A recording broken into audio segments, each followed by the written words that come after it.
delegation.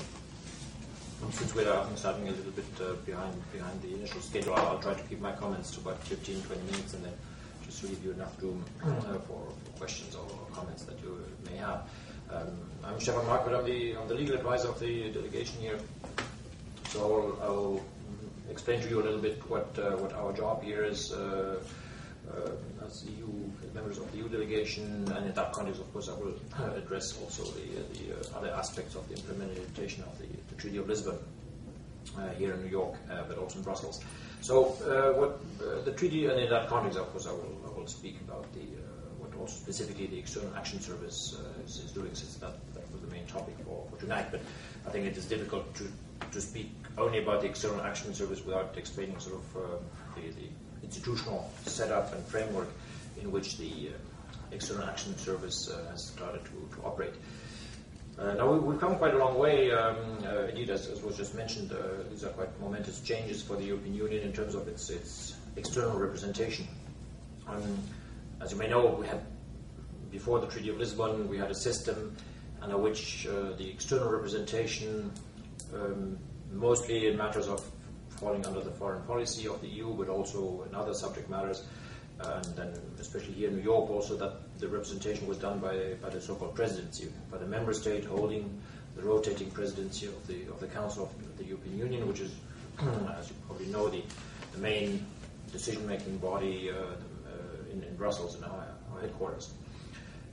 Now, that system has fundamentally changed now after the Treaty of Lisbon, in the sense that the presidency has no more any formal role in the external representation of the European Union.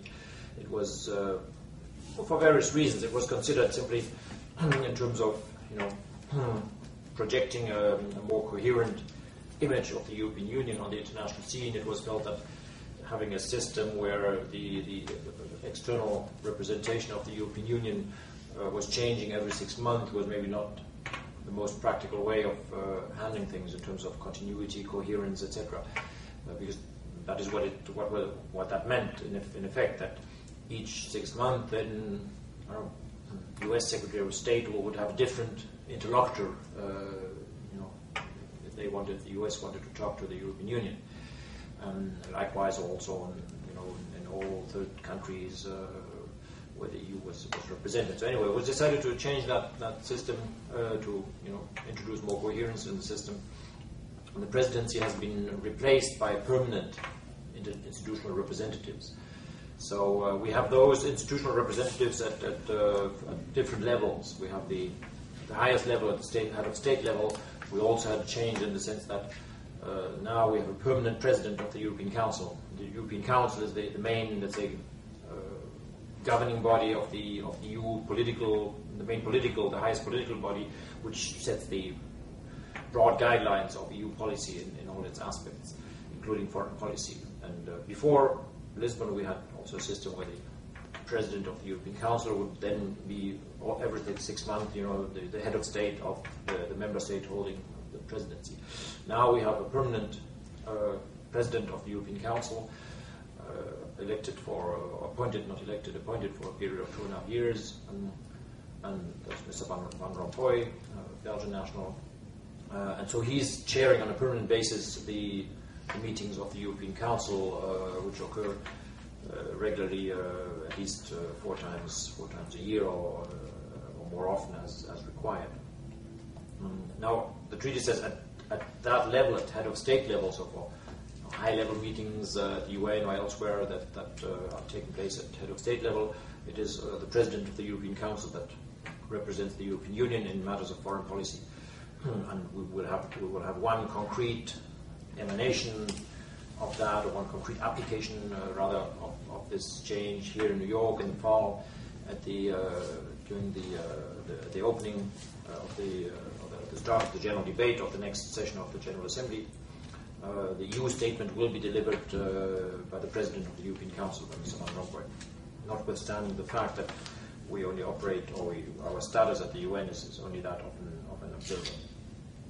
Now, at the more, let's say, at the level of, let's say, the daily conduct of business of foreign policy, we have also a major change. We have now, so it's no longer the foreign minister of the member state holding the presidency, but it is the so-called high representative for the EU's common and foreign security policy, Mrs. Ashton, who has been appointed for a mandate of 5 years.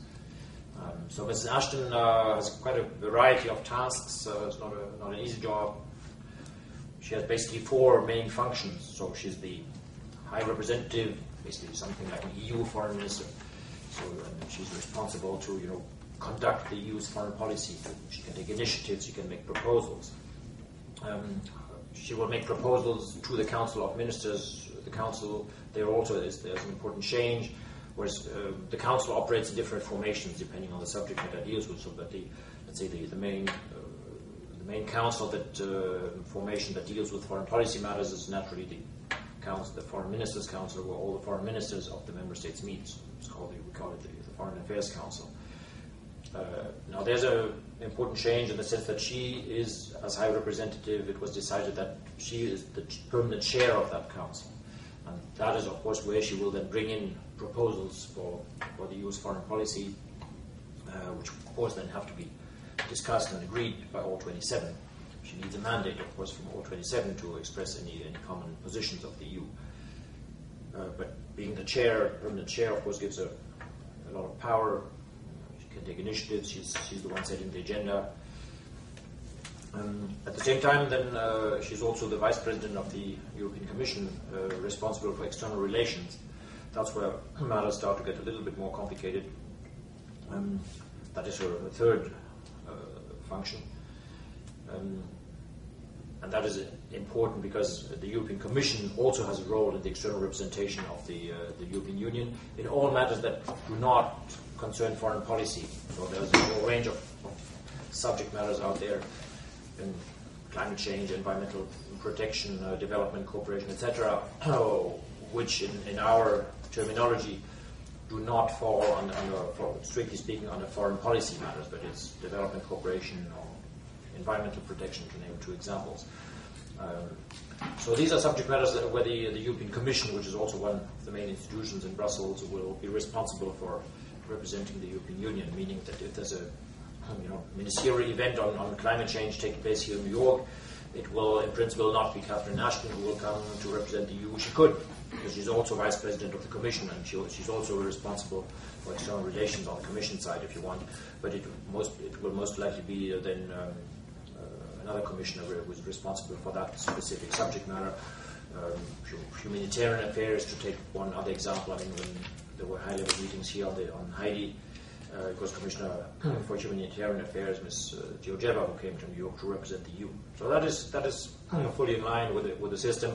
In that regard, the role of the High Representative as Vice President of the European Commission is more a coordinating role. So she has to make sure that, when Ms. Georgieva travels to New York and speaks at the high-level meeting on Haiti and on what the EU does in terms of humanitarian assistance, that what she says or what she does here will be coherent with other foreign policy aspects of the European Union. It's kind of practical, pragmatic, common sense approach, if you want.